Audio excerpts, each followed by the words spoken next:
Let's mic देश का मिजाज साउथ। देश का मिजाज, आइए जानते हैं भारत के दक्षिणी राज्यों के आज के प्रमुख समाचार।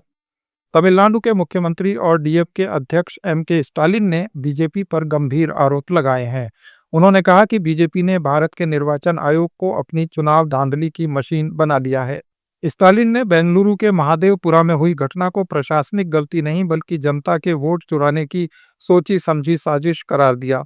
उन्होंने सोशल मीडिया पर राहुल गांधी के वोट चोरी के सबूत का जिक्र किया, जो इस धोखाधड़ी को उजागर करते हैं। कर्नाटक सरकार ने 5 पिछड़े गांवों में 500 किलोवाट बैटरी स्टोरेज क्षमता वाले माइक्रोग्रिड सौर यूनिट स्थापित करने की योजना रद्द कर दी है। सरकार ने इसे आर्थिक रूप से व्यावहारिक नहीं माना है। ये योजना पिछले बजट में घोषित की गई थी, जिसका उद्देश्य इन गांवों को ऊर्जा में आत्मनिर्भर बनाना था। तुमकुरू, कोडगू, चिकमंगलूर, उत्तर कन्नड़ और कलबुर्गी जिले के 5 गांवों को इसके लिए चुना गया था। कर्नाटक में मंगलुरु सिटी पुलिस ने नशे में वाहन चलाने के खिलाफ अपनी मुहिम और मजबूत करने के लिए लोकप्रिय कन्नड़ फिल्म सू फ्रॉम सो के एक क्लिप का इस्तेमाल किया है।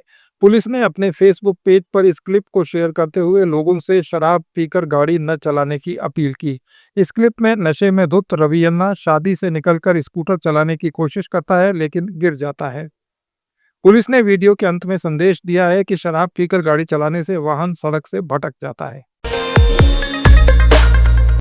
वाईएसआरसीपी ने आंध्र में कडप्पा जिले के पुलिवेंडुला और ओंटिमिट्टा में जिला परिषद उपचुनावों के दौरान पुलिस पर पक्षपात का आरोप लगाया है। वाईएसआरसीपी अध्यक्ष वाईएस जगनमोहन रेड्डी ने आंध्र प्रदेश के मुख्यमंत्री एम चंद्रबाबू नायडू और एनडीए सरकार पर लोकतंत्र को कमजोर करने और अराजक राजनीति करने का आरोप लगाया। उन्होंने कहा कि नायडू साजिश, धमकी और सरकारी मशीनरी के दुरुपयोग से उपचुनावों को प्रभावित कर रहे हैं। इस सिलसिले में वाईएसआरसीपी प्रतिनिधिमंडल ने डीजीपी को ज्ञापन सौंपा, जिसमें पुलिस के गलत मामले दर्ज करने, अवैध हिरासत और टीडीपी कार्यकर्ताओं को बचाने की शिकायत की गई है। आंध्र प्रदेश के एमएसएमई मंत्री कोंडापल्ली श्रीनिवास ने समृद्ध परिवारों से राज्य सरकार के पीपीपी कार्यक्रम का हिस्सा बनने की अपील की है।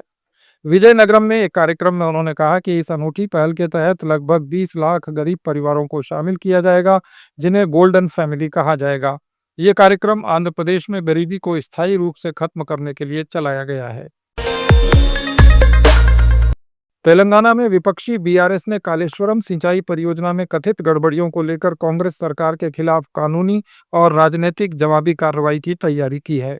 इधर कांग्रेस सरकार जस्टिस पीसी घोष आयोग की रिपोर्ट के आधार पर बीआरएस पर राजनीतिक हमला कर रही है। हालांकि बीआरएस ने रिपोर्ट की सच्चाई और वैधता पर सवाल उठाए हैं। पूरी रिपोर्ट विधानसभा के मानसून सत्र में पेश होगी। अभिनेता राणा दग्गुबाती हैदराबाद के बशीरबाग में ईडी के दफ्तर में पूछताछ के लिए पेश हुए। उनसे अनधिकृत ऑनलाइन सट्टेबाजी के प्रचार से जुड़े मामले में सवाल जवाब किए गए। ईडी मनी लॉन्ड्रिंग रोकथाम कानून के तहत जांच कर रहा है, जिसमें अब तक 29 लोगों को बुलाया गया है। इनमें अभिनेता, यूट्यूबर और सोशल मीडिया इन्फ्लुएंसर्स शामिल हैं। केरल के राज्यपाल राजेंद्र विश्वनाथ अर्लेकर ने 14 अगस्त को विभाजन विभीषिका दिवस मनाने का निर्देश दिया है। केरल राजभवन से भेजे गए एक आधिकारिक मेल में राज्य की यूनिवर्सिटीज को सेमिनार, नुक्कड़ नाटक और ड्रामा आयोजित करने को कहा गया है, जो भारत के विभाजन की पीड़ा को दिखाएंगे। इस निर्देश ने केरल में राजनीतिक विवाद को जन्म दे दिया है। केरल की विजयन सरकार ने इस आदेश से दूरी बना ली है। अंडमान निकोबार से सांसद विष्णुपदा राय ने जहाजरानी मंत्री से पनीघाट जेट्टी के पुनर्निर्माण और स्लिपवे के गहरीकरण की मांग की है। पनीघाट जेट्टी ब्रिटिश काल में बनी थी, लेकिन 2023 में ढह गई थी। इससे स्थानीय लोगों और मछुआरों को भारी परेशानी हो रही है। जेट्टी के बिना लोगों को काफी लंबा रास्ता तय करना पड़ता है। सांसद ने कहा कि इसके तत्काल पुनर्निर्माण के साथ अस्थायी पॉन्टून सुविधा भी उपलब्ध कराई जाए। आप सुन रहे थे let's mic more than radio. Follow कीजिए हमें हमारे सोशल मीडिया प्लेटफॉर्म्स पर। आप सुन रहे थे let's mic more than radio. Follow कीजिए हमें हमारे सोशल मीडिया प्लेटफॉर्म्स पर।